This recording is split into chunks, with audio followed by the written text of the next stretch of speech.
From the Post-Millennial. Steve Bannon ordered to report to federal prison July 1st. Bannon said, I stand with Trump and the Constitution. So Navarro's in prison. They put Trump's CFO in prison. Now Bannon's going to prison. Democrats have been jailing their political opposition for the past several years. I mean, you look at January 6th. That's an understatement. I mean, they're putting people in solitary. And then they're whinging online when we're like, I think we should investigate them too. They're like, oh, how dare you? I think they're going to put that 10-year-old that cut the White House lawn's grass when Trump was president. They'll probably put him in jail too at this point. Yeah, if Biden wins, they're going to be like, they're gonna culture revolution. They're gonna struggle session him. The kid's gonna come out and they're gonna be like, did you ever aid and abet President Donald Trump, the fascist? And he's gonna go, no. And they're like, is this you in the photo mowing the lawn for Trump? And he's gonna be like, yes. And they're like, so you lied. Tim, can you intro this with the charges that they're bringing against Bannon? And No, the charges have already been brought. It's contempt of Congress. Yeah. So Bannon was charged with contempt of Congress. I think this was 2021. No, I'm sorry. It was 2022. He was ordered to appear. I think it was 2021, right? He was ordered. Was it 21? I think it was. I want to say it was 22, but I could be wrong about that. I think he was convicted in 22. In 21, he was ordered to bring documents by October 7th and appear by the 14th. And what had happened was Trump asserted executive privilege, saying those documents are from the executive branch, and I assert privilege. You can't turn them over, which puts Bannon between a rock and a hard place. The legislative branch is saying do it or you go to jail. The executive branch is saying do it and you go to jail. And so his lawyers are like, you can't. You can't violate one branch for the other. Trump eventually said, it's fine. I waive privilege. Bannon, go ahead. Bannon then said, okay, now I'll do it. And they said, too late, too bad. We're arresting you and charging you with contempt of Congress. I believe also it's uncommon for people to be charged with the contempt of Congress. Only if you're a Republican. Only if you're a Republican. So I believe, I don't know all the details, but I believe that it's uncommon to see these guys being charged with contempt of Congress. I am glad. I think it's 4 months, by the way, that he's being sent to. It is. Yeah. I'm glad I'm not a Republican because Republicans suck. Like, Democrats are evil and Republicans are stupid. You know what I mean? Weak. It's weakness. I know. Like, I'm so scared people. I'm so jealous of the Democrats' just raw strength and stupidity. Like, they're just really dumb and running full speed ahead, bashing their head into things as they just destroy everything. And I'm like, can we get one guy who's going to like bang on the table a little bit or something? There's not a single DA or AG in any one of these states. The DAs that has become a major focus. Like, we win in November, that's all great. But until we take back school boards and DAs offices, we're screwed. I mean, there's Soros DAs in South Georgia right now, which you used to not be able to say that. But anyway, there are. And these people are, I mean, we see what's going on in these cities, and to see the people that are running them. I mean, you just listen to someone like Fani Willis talk, and that is the DA for the largest county in Georgia. It's scary. Oh, well, I mean, her improprieties have resulted in the whole case against Trump being destroyed. That's going to be fun. Frozen at the very least. And then, of course, when Trump wins, it won't even matter. So sometimes, it's good that the Democrats are so dumb. But it's frustrating because the J6 committee, clearly fake. And Republicans do nothing. They just, and I'm not saying. Most Republicans in Congress hate the grassroots conservatives. They will lie to you on television. Yep. They will lie at their stupid events. They'll lie at the freaking picnic. They will lie to all these people nonstop, but they absolutely despise them. I've been around these people. I've heard how they speak about them. Like, what we got to do to satisfy the crazies. Well, I'm the crazy, There are crazies out there, obviously, on both sides of the aisle, but the reality is the vast majority of people in Congress hate their base. But the reality is it's none of us are crazy. We're regular Americans who want very normal things. You want your kids to grow up safe. That's something that humans have wanted and still want everywhere. But there are predators, and the predators are getting protected. You want your kids to eat food, and the prices are going up, inflation, the economy's in shambles. You want a place to live. Rates are getting are getting higher. It's becoming harder and harder to buy a home and start a family. These are the people supporting Trump are just like, I want to be left alone and just live a normal life. And they're saying, shut up, live in the pod, eat the bugs. That is crazy. There are a bunch of crazy people in government with extreme psychotic views telling you, regular human being who wants to eat and live and sleep, that you're crazy. And they're called centrists. Yeah. Yeah. Yeah. Or they call themselves that.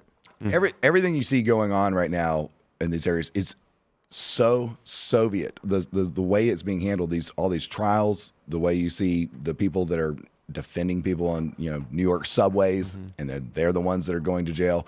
It's very Soviet. And the thing is, these people are communists. And I know that might sound crazy to some, but it's not. The reality is these people, they're so far on the other side, there has to be a reckoning, because it used to be a time when we didn't let people be communists in this country. Now I know that could derail the conversation. Well, the laws never changed.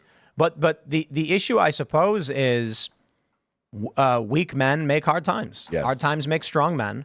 And so I think we're now very much so in some kind of fourth turning because of the weakness that we've seen from previous generations. And I'm not saying everyone from the past generations were weak. I'm saying there was an increase in weakness among men.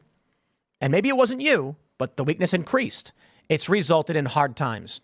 And now, if we're going to pull out of it, men must become strong. And I think they will. This is why people like strong men. It's why Donald Trump is doing well. I really do think that the highest probability outcome right now is Donald Trump wins, Democrats whinge. Donald Trump does a tepid job of installing certain personnel, but good enough to make some changes, and we feel partially sated by it. A couple of years go by with general economic improvements. Quality of life seems to stabilize. War probably starts to de-escalate a little bit in some areas. I think that is the highest probability outcome right now. And so times are hard right now. They are. But I think we're going to come out on the other side, and I think I think the highest likelihood is that we are seeing the worst of it, really. I mean, we're looking at Trump's associates being arrested and charged. This is very, very bad. I think it will get worse, but I don't think the probability is on the side of it getting dramatically worse. I think there is a strong probability that so let me clarify what I'm saying. It may be 51% that Trump wins, and then things slowly start to simmer down a little bit. That still means there's 49% that we could have international conflict, civil conflict, total breakdown, gulags, whatever. It doesn't mean you're out of the woods yet. But I think we're on a good track right now. I think the failures of the Democratic Party, their constant flubs, the fact that people are recognizing the mental failures of Joe Biden, all indicate, especially these big corporations backing away from Pride Month and things like this. You've got, we're genuinely seeing a shift in culture.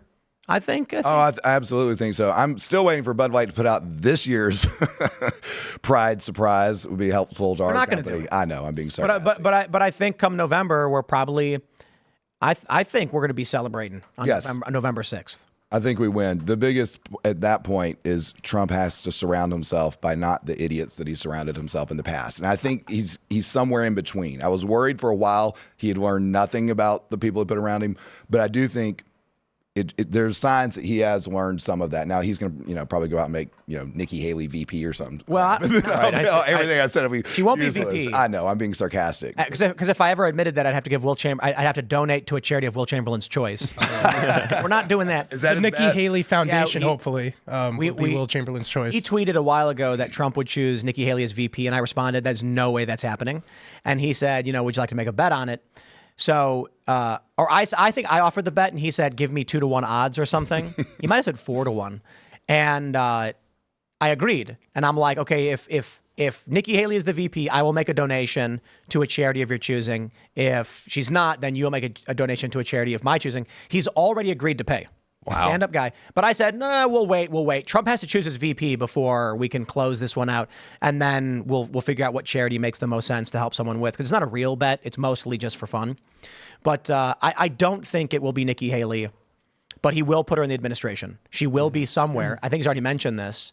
So I think Trump is going to disappoint but partially satiate many people. Yeah. I think that's the big disappointment that Trump will do this time around is the same one that he did last time. So in 2016, he was really running on building the wall. Illegal immigration and the border situation right now is completely untenable. It's gotten so bad that even I notice it in obnoxious ways in New York City. New York City is completely overrun, and the situation now compared to 5 years ago is completely different. You can't go 20 blocks in the city without seeing migrants piled up outside of a random building trying to look for any handouts that the government is giving. They're being kicked out of the homeless shelters as a result of it. There's some percentage of hotels in New York City are just there to house migrants now. Well, it's 20%. And the taxpayers are paying for it.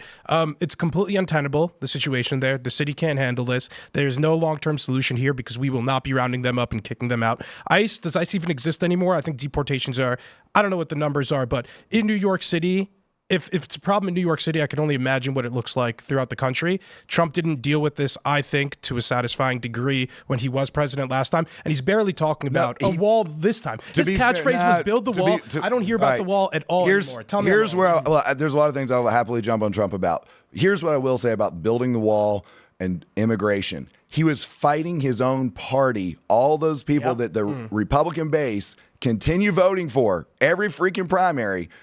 They were the ones trying to stop him from doing that. And they were the ones who were fighting it tooth and nail and always trying to tone him down from all of that. I mean, it was nonstop, and it's behind the scenes. It's out in the open, everything.